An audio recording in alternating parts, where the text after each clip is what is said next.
Tea கடை kitchen சொந்தங்களுக்கு வணக்கம். இன்றைக்கி சேமியா ஜவ்வரிசி எதுவுமே இல்லாமல் ரொம்ப சிம்பிளான ஒரு பாயசம் தான் ரெடி பண்ண போகிறோம். நீங்கள் வீட்டில் சட்டுன்னு ஒரு இனிப்பு செய்யணும்னு நினச்சிங்கன்னா கண்டிப்பாக இந்த மாதிரி ட்ரை பண்ணி பாருங்கள். இதோட அந்த தித்திப்பான டேஸ்ட்டுக்கு உங்கள் வீட்டில் இருக்கிற எல்லாருமே அடிக்ட் ஆயிடுவாங்க. அந்தளவுக்கு ஒரு அருமையான பாயசத்தை எப்படி ரெடி பண்ணலான்னு வாங்க பார்க்கலாம். வணக்கம். நீங்கள் டீ கடை கிச்சனில் ரவா பாயசம் பண்ண போகிறோம். ரவா பாயசம் பண்ணுறதுக்கு நல்ல இந்த மாதிரி ஒரு பெரிய கடாயை எடுத்து வச்சுட்டு இதில் 2 டேபிள் ஸ்பூனு நெய் சேர்த்துக்கோங்க. உடனே முந்திரி பருப்பு ஒரு 25 கிராம் முந்திரி பருப்பு, ஒரு 25 கிராம் உலர் திராட்சை இதையும் சேர்த்துட்டு இந்த நெய்யிலே நம்ம அதை பொரிச்சு எடுத்துருவோம். மீடியமான ஹீட்டில் வச்சு பொரிச்சு எடுத்துக்கலாம். நமக்கு முந்திரி பருப்பும் அந்த உலர் திராட்சை நல்லா பொரிஞ்சு வந்துருச்சு நெய்யிலேயும். இப்போ நம்ம தனியாக எடுத்து வச்சுக்கலாம். அதே கடையில் அடுப்பை மீடியத்தில் வச்சுக்கோங்க. மீடியத்தில் வச்சுக்கிட்டு அதே நெய் போதும். அந்த நெய்யிலேயும் இங்கே 100 கிராம் ரவை வச்சுருக்கோம். அந்த ரவையை நம்ம உள்ளே சேர்த்துக்குவோம். ரவையை நல்லா வறுத்து எடுக்கணும். நெய்யிலே நமக்கு ரவை நல்லா பொரிஞ்சு வரணும். கலர் மாறிடாமல் நம்ம கலந்து கொடுத்துக்கிட்டேவோம். அந்த ரவையை நல்லா பொரிய விட்டு எடுக்கணும். இப்போ மீடியமான ஹீட்டில் வச்சு ஒரு 3 நிமிஷம் நல்லா ரவையை நல்லா வறுபட்டுருச்சு. இந்த அளவுக்கு நல்லா வறுபட்ட உடனே இது மேலே நம்ம பால் தான் சேர்க்க போகிறோம். பால் எடுத்து வச்சுருக்கோம். பாலை உள்ளே சேர்த்துடலாம்.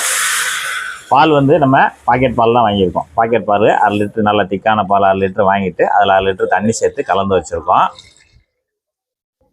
பாக்கெட் பால்ன்றதுனால நமக்கு திக்காக இருக்குன்றதுனால 1/2 லிட்டரு பால் 1/2 லிட்டர் தண்ணி சேர்த்து நம்ம உள்ளே சேர்த்தாச்சு. நம்ம ஊற்றிருக்க பால் காய்ச்சாத பால் தான்.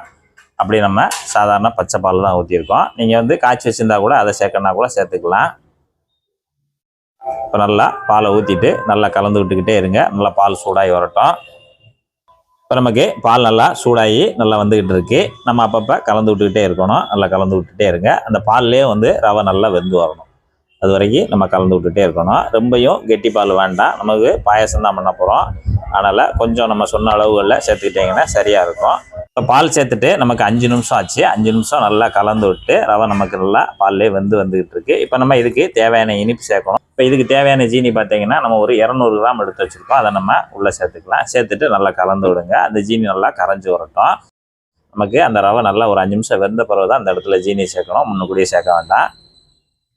ஜீனி சேர்த்து ஒரு 3 நிமிஷம் நல்லா கொதிக்க விட்டுட்டோம். ஆக மொத்தத்தில் நம்ம பால் சேர்த்து 8 நிமிஷம் ஆச்சு. 8 நிமிஷத்தில் நமக்கு ஒரு சூப்பரான ரவை பாயாசம் தயாராகிக்கிட்டே இருக்குது. இப்போ நம்ம இந்த சமயத்தில் ஏலக்காய் தூள் ஒரு 1/4 டீஸ்பூன் போல் சேர்த்துக்கோங்க. சேர்த்துட்டு நம்ம இங்கே நெய்யில் பொரிச்சு வச்சுருக்கக்கூடிய அந்த உலர் திராட்சை முந்திரி பருப்பை நம்ம உள்ளே சேர்த்துடலாம்.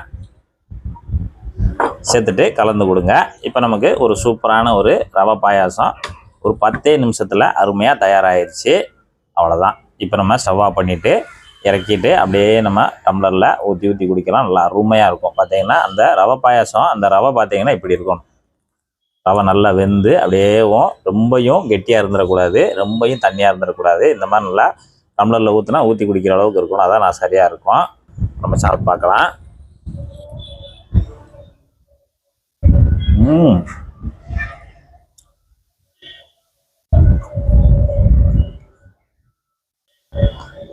பாயசம் சிம்பிளாக பண்ணாலும் சிறப்பாக இருக்குது. சின்ன சின்ன ஃபங்க்ஷனுகளுக்கு சின்ன சின்ன விழாக்களுக்கு நீங்கள் செய்யுங்க.